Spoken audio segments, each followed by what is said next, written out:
what kind of leadership or kind of team member characteristics of a toddler that is inspiring and really kind of deserve adults to pay attention and learn from? A Yeah. lot of this data comes from Michael Tomasello, who's a professor of psychology at Duke, and Felix Warneken, who is also a professor of psychology at University of Michigan. And they did all these experiments where they have toddlers and preschoolers engage in what are called joint tasks. So the young child and an adult are paired.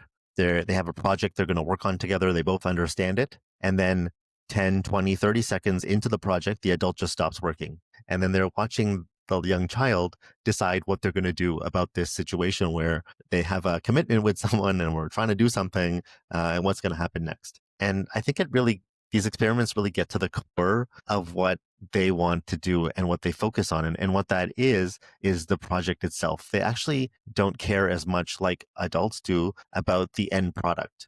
They're focused on the moment. What can I do right now to make sure this team functions as efficiently as possible? And so what's really sweet about it is first they have this partner who's just stopped working. So they have very clear communication in their language. Man, someone they don't know. They're addressing the person directly, and then they're giving instructions. So, one of the things is called an elevator task where they have to lift a ball and get it out. So they're saying, man, lift it. And so I think that's number one. They have very, very clear communication. There's no blame, just very neutral, address the person and talk about what needs to be done. So that doesn't work. The adult is still just there and they're worried about why this is not happening. So they walk over and they gently assist the person. They kind of show them this is what you need to do. And I think that's the second big takeaway, which is, I think, actually really beautiful because we often get into this phase where we're worried that someone's not working and we're thinking like, oh, they are lazy or they don't want to do this, but actually maybe they just didn't understand the instructions. And so Mm. what toddlers do is they walk over and explain to the person